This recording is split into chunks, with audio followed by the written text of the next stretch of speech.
আসসালামু আলাইকুম গাইস, কি অবস্থা সবার? আশা করি সবাই ভালো আছেন। আজকে আমি চলে আসলাম পলাশ শিল্পাঞ্চল সরকারি কলেজের পিঠা উৎসবে। গেটে ঢুকতে এক ভালোবাসার ছোট ভাইয়ের সাথে দেখা হয়ে গেল। ওর সাথে দেখা করে ঢুকে পড়লাম কলেজ মাঠে এসে তো মাথা নষ্ট হয়ে গেল, হাজার হাজার মানুষের ভিড়। এর আগে কখনো আমি কোনো প্রোগ্রামে এত মানুষ দেখিনি। আমি হাঁটতেছিলাম আর চিন্তা করতেছিলাম ভিডিওটা কোথা থেকে শুরু করব। প্রথমে আমি আপন ঠিকানা সব দিয়ে ভিজিট করা শুরু করলাম। এখানে প্লট বিক্রি করা হচ্ছিল। তারপর আমি চলে আসলাম সমা মিক্স ডিলাইট শপে। এখানে অনেক রকমের লোভনীয় সুস্বাদু কেক বিক্রি করা হচ্ছিল।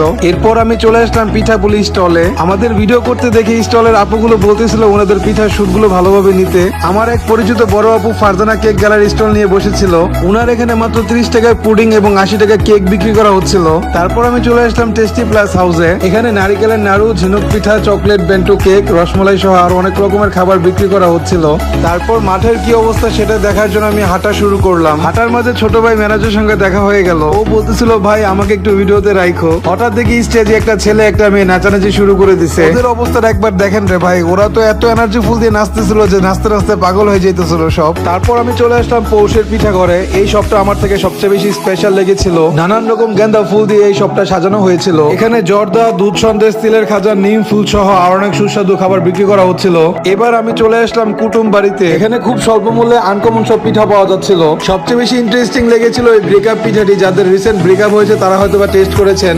তারপর আমি চলে আসলাম এই ফুড কর্নারে।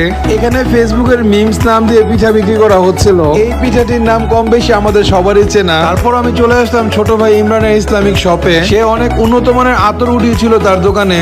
এবার আমি চলে আসলাম বিসমিল্লা ফুড কোর্টে। আমার কাছে পিঠা উৎসবে সবচাইতে সুন্দর কেক লেগেছিল এটি। এবার আমি চলে আসলাম রুজি কেক গ্যালারি হাউসে। এখানে অরেঞ্জ ফ্লেভারের cake, sweet roll, chocolate cake সহ আরো অনেক রকমের খাবার বিক্রি করা হচ্ছিল। এবার আমি চলে আসলাম ছোট ভাই রিয়াদের ইচ্ছে ফোরিং শপে। এখানে মাত্র 20 থেকে 25 টাকার মধ্যে অনেক সুন্দর সুন্দর পিঠা বিক্রি করা হচ্ছিল। সাথে ভালোবাসার মানুষকে দেওয়া ফুলও পাওয়া যাচ্ছিল।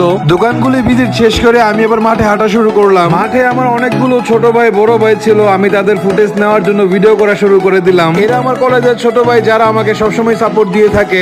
জীবনে এরকম একজন পার্সোনাল ফটোগ্রাফার থাকলে আমার জীবনে আর কিছুই লাগতো না। আমি ভিডিওর শুরুতেই বলেছিলাম পলাশ শিল্পাঞ্চল কলেজে এর আগে কখনো আমি কোনো প্রোগ্রামে এত মানুষ দেখিনি। ওই দিন হয়তো পলাশের 80% মহিলা চলে আসছিল এই পিঠা উৎসবের মেলায়। মাঠের ভিডিও ক্লিপ নিতে নিতে দেখা হয়ে গেল পলাশের বিখ্যাত কন্টেন্ট ক্রিয়েটরের সাথে। আগে কখনো কোনো মেলায় এত মানুষের ভিড় দেখেছেন কিনা সেটা কমেন্ট বক্সে জানাবেন। তারপর দেখা হয়ে গেল আমার কিছু বড় ভাইদের সাথে যারা আমাকে প্রথম থেকে এখনো সাপোর্ট দিয়ে আসতেছে। আজকের এই ভিডিওটি এই পর্যন্ত। ভিডিওটি কেমন লাগবে সেটা কমেন্ট করে জানাবেন। সবাই ভালো থাকবেন, সুস্থ থাকবেন। আসসালামু আলাইকুম।